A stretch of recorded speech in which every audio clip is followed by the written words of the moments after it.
Good morning बच्चों। आज हम सेकंड चैप्टर शुरू करने जा रहे हैं। उसका नाम है सोल्यूशन। ठीक है, आपको पता है सोल्यूशन, हमने पहले भी इसके बारे में पढ़ा था। सोल्यूशन कैसे बनता है? जब हम सोल्यूट और सॉल्वेंट को, मतलब जब भी हम दो चीजों को मिक्स करते हैं तो लास्ट में क्या बनता है? सोल्यूशन बनता है। तो डेफिनेशन देखते हैं सोल्यूशन की। Solution is a homogeneous mixture. ठीक है, अब यहाँ पे हम होमोजेनियस मिक्सचर की बात कर रहे हैं। आपको पता है होमोजेनियस क्या होता है, हेट्रोजीनियस क्या होता है? होमोजेनियस होता है जिसमें जितने भी फेस होंगे, मतलब जो भी हमने कंपोनेंट डाले हैं, सोल्यूट और सॉल्वेंट जो डाले हैं, वो उनकी जो स्टेट होगी, उनकी जो फिजिकल स्टेट होगी, वो क्या होती है? सेम होती है। अगर मान लो आपने लिक्विड डाले हैं, मतलब कोई भी आपने जो सोल्यूट और सॉल्वेंट डाले हैं, अगर वो लिक्विड है, मतलब वो सारे एक ही स्टेट में होंगे, चाहे वो लिक्विड में होंगे, या तो वो सॉलिड में होंगे, या फिर वो गैसेस में होंगे। तो क्या है? ये solution is a homogeneous mixture of two or more substances. होता है सोल्यूशन क्या है कि हमने होमोजेनियस मिक्सचर लिया है। होमोजेनियस मतलब जिनका फेज सेम होगा। फेज सेम मतलब सारे या तो सॉलिड में होंगे, या तो लिक्विड में होंगे, या गैस में होंगे। Homogeneous mixture of two or more substances whose composition can be varied within certain limit. बोलता है उनका जो कंपोजिशन बनेगा, ठीक है, जो उनको मतलब जब आपने दो सब्सटेंसेस, दो या दो से ज्यादा सब्सटेंसेस को आपस में मिक्स किया, जो कंपोजिशन बना, मिश्रण बना, उसको क्या बोलते हैं? उसको हम बोलते हैं सोल्यूशन। आगे बोल रहा है can be varied within certain limit. बोलता है और वो वेरिड जो सोल्यूशन बनता है, बोलता है can be varied within certain limits. देखो इसका क्या मतलब है। मान लो आपने शुगर सोल्यूशन बनाया, आपने पानी लिया और उसमें शुगर डालते जा रहे हो, डालते जा रहे हो, वो जो शुगर है उसमें डिजोल्व होती जाएगी। लेकिन एक टाइम आएगा कि जब आप शुगर डाल रहे हो और वो शुगर उसमें डिजोल्व नहीं होती। वही लिखा है कि सोल्यूशन क्या है? Homogeneous mixture to or more substances, ठीक है, whose composition can be varied within certain limit. बोलता है जिसकी कंपोजिशन क्या वेरिड कर सकती है? सर्टेन लिमिट तक। ऐसा नहीं कि वो मतलब उसमें डिसॉल्व होता ही रहेगा। नेक्स्ट है the substances making up the solution. बोलता है जो पदार्थ हम सॉल्यूशन बनाने के लिए लेते हैं, हम उनको क्या बोल देंगे यहाँ पे? कंपोनेंट। ठीक है, बोलता है the substances making up the solution are called component. ठीक है, अब देखो कंपोनेंट क्या है? जो आपने सोल्यूट और सॉल्वेंट नहीं है। कंपोनेंट क्या है यहाँ पे?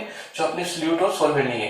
बोलता है ऐसे सब्सटेंस, मतलब यहाँ पे सोल्यूट और सॉल्वेंट के लिए किसका वर्ड यूज करेंगे? कंपोनेंट का। नेक्स्ट है if we use two component of the solution.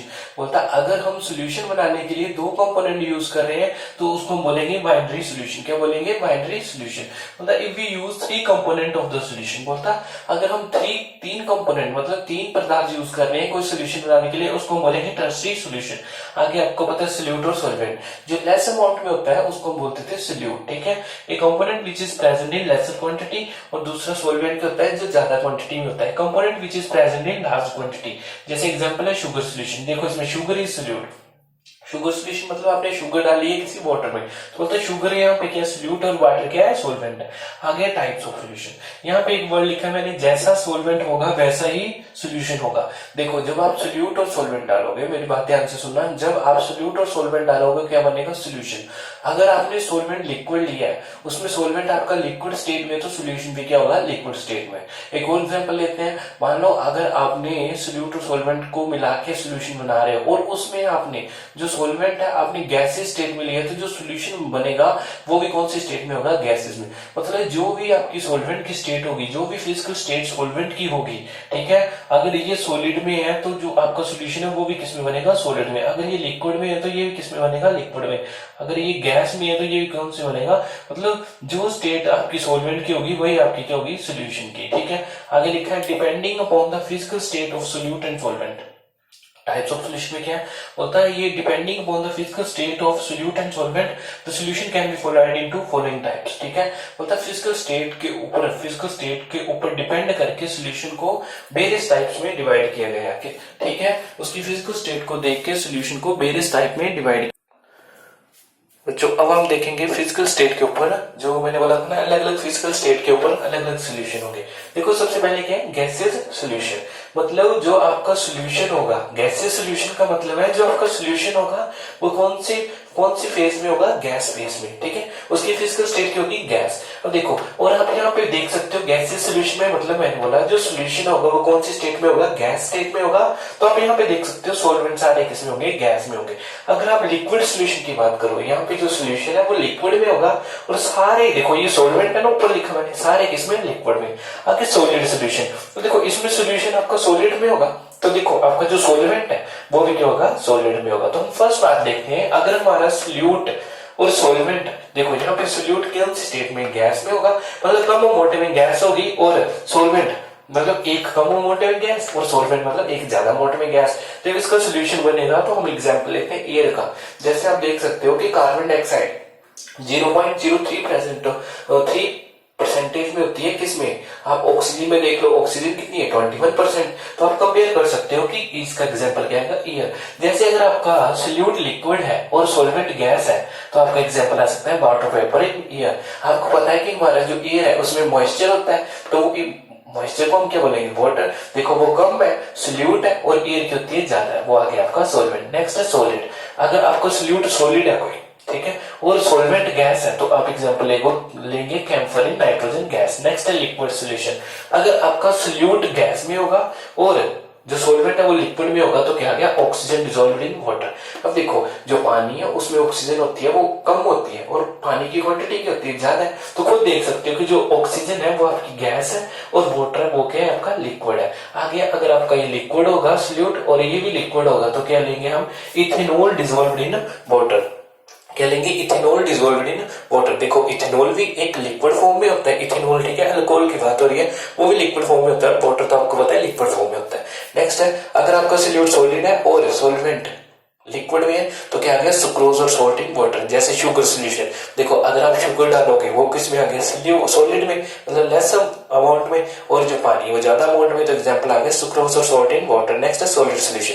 अगर आपका गैस सोल्यूट है और ये सॉलिड है, तो क्या आएगा आपका solution of hydrogen in platinum, ठीक है। नेक्स्ट है लिक्विड। देखो यहाँ पे हाइड्रोजन क्या होगा, आपका गैस, और ये वाला प्लेटिनम है, ये क्या आएगा आपका सॉलिड। आगे ये लिक्विड में है और ये सॉलिड में, तो क्या आएगा, मर्करी विद सोडियम। आपको पता है मर्करी कौन से स्टेट में होता है, लिक्विड स्टेट में, और सोडियम कौन सी स्टेट में होता है, सॉलिड स्टेट में। नेक्स्ट है, अगर ये दोनों आपके सॉलिड हो, तो एग्जांपल आएगा कॉपर डिसॉल्व्ड इन गोल्ड। तो ये आपने एग्जांपल अच्छे से देख लेने हैं, जो कि डिपेंड करता है कि सोल्यूट और सॉल्वेंट की नेचर के ऊपर। नेक्स्ट है हमारे पास यहाँ पे एक्वस सॉल्यूशन और non aqueous solution. Aqueous solution में क्या है, the solution in which water is present, the solution in which water is the solvent, ठीक है। एक्वस सॉल्यूशन क्या होगा, एक्वस सॉल्यूशन होगा जिसमें सॉल्वेंट क्या होगा, आपका वाटर, ठीक है। The solution in which water is the solvent, ठीक है, कि जिस भी सॉल्यूशन में हमने अगर वाटर सॉल्वेंट लिया तो वो हमारा होगा aqueous solution. Non aqueous solution क्या होगा, मतलब ऐसा सॉल्यूशन जिसमें जो आपका सॉल्वेंट है, लिखा है the solution in which water is not solvent, जिसमें आपका सॉल्वेंट वाटर नहीं होगा। नेक्स्ट आपका टॉपिक होगा method for expressing the concentration of solution, और ये हमने अच्छे से +1 में पढ़ा है। कंसंट्रेशन पढ़ा है, मास परसेंटेज पढ़ा है, वॉल्यूम परसेंट, मास परसेंटेज और वॉल्यूम परसेंटेज भी पढ़ा है। फिर हमने मतलब ये टॉपिक आपने खुद पढ़ने, ठीक है। फिर पार्ट्स पर मिलियन पढ़ा है, मोलैरिटी पढ़ा है, मोलैलिटी पढ़ा है, नॉर्मेलिटी पढ़ा है। एक टर्म जो नहीं पढ़ी थी वो थी फॉर्मेलिटी शायद, ठीक है। तो फॉर्मेलिटी में यहाँ पे बता देता हूँ, it is a number of formula masses of the solute, ठीक है। जैसे आप उसमें देखते थे number of moles of solute, ठीक है। जैसे हम देखते थे किसमें, मोलैरिटी में, एडी number of moles of solute dissolve per litre of the solution. तो इसमें सिर्फ ये एक चीज आएगी, it is a number of formula masses of the solute. एक वर्ड आएगा formula masses of the solute dissolve per litre of the solution, ठीक है। आपने याद रखना है नंबर ऑफ फॉर्मूला मासेस। वैसे आप क्या पढ़ते थे, number of moles of solute, लेकिन इसमें क्या, number of formula masses of the solute dissolve per litre of the solution. It is represented by F, ठीक है। ये एफ आ गया आपका फॉर्मेलिटी के लिए। एफ एम क्या है, ये वाला number of formula masses of the solute, और ये नीचे क्या, volume of solution in litre. अब देखो एफ एम क्या है, एफ एम होता है मोलिकुलर मास ऑब्जर्व्ड एक्सपेरिमेंटली, ऐसा मोलिकुलर मास जो आपने ऑब्जर्व किया हो एक्सपेरिमेंटली। तो आज हम यहाँ तक ही पढ़ेंगे फॉर्मेलिटी तक। इस लेक्चर को आप जल्द से जल्द देख लेना, और जो भी मैंने बताया आपको, जो कंसंट्रेशन टर्म्स बची हैं, जैसे नॉर्मेलिटी, पार्ट्स पर मिलियन, फॉर जो मोलैरिटी, मोलैलिटी, ठीक है, उन सबको आप खुद कर लोगे। Thank you.